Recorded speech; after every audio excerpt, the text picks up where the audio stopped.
సృష్టికి జీవం పోసినది రెండక్షరాల ప్రేమ. నీ గర్భగుడిలో పురుడోసుకున్నదే మానవ చిరునామా. అమ్మా అమ్మా అమ్మా అమ్మా, సృష్టికి జీవం పోసినది రెండక్షరాల ప్రేమ. నీ గర్భగుడిలో పురుడోసుకున్నదే మానవ చిరునామా. సకల చరాచర జీవజాతులలో కొలువుదీరినది నీ రూపం. నీ చనువాలతో అనురాగం పంచే కమ్మదనం నీ జన్మగుణం. అమ్మా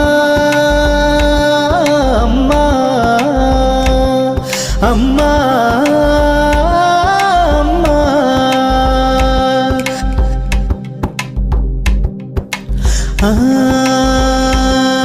ఒక రూపానికి ఆకారాన్నిచ్చి లోకానికి చూపించి